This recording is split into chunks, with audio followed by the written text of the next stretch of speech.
Another Minute with Alan. This episode, McDonald's. Have you been in a McDonald's recently? I haven't been in one for years. I mean, maybe 3 or 4 years ago, I went through a drive-through, but inside a store, I haven't been for a long, long time. But I was in one the other day. My wife and I had left church. We were going to the ballet, and we realized that we didn't have enough time to sit down in a restaurant and dine. But we knew there was a McDonald's about 6 blocks from Moses Brown School where the ballet was performing. Both of us are former board members. And so I pulled up into the McDonald's. We didn't want to eat in the car. We went inside, and it's a completely different experience from what I remember. The place was absolutely clean. It was spotlessly clean. And there must have been about 12 employees in the kitchen. You know, they don't have an open kitchen, but from what I can see, about 12 people. And some of them would come out to take orders every so often. So you could come out and order at their counter, which I did. Or you can pick up a phone at a kiosk, and you can order that way, and then they would call your name later. Or you can order in advance, and your food is waiting for you when you get there, presumably. So we had maybe an 8-minute wait or so.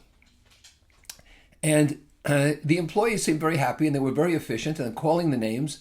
There's a regulation posted that by government law, you can't give out condiments unless asked for. I mean, that's hysterical, but there we go. And so they put the ketchup and the salt and so forth in there if you want it. Now, I've always thought that a double quarter pounder was pretty good.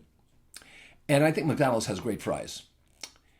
And so my wife and I dined, and it was interesting because, you know, we were a bit overdressed coming from church and going to the ballet. But, you know, nobody paid us any attention, and that was fine. I have to tell you, it brought back to me the memories that when I was consulting and really, really providing valuable information to executives, it was when I was walking the floor. I would walk the plant floors. I would go where the executives had never gone. I would stick my nose into every little nook and cranny in the organization and talk to people and find people.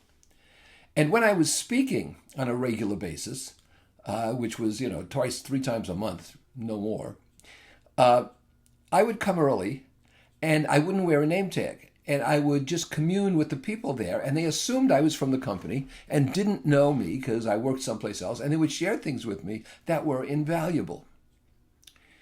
And so the same about life, you know.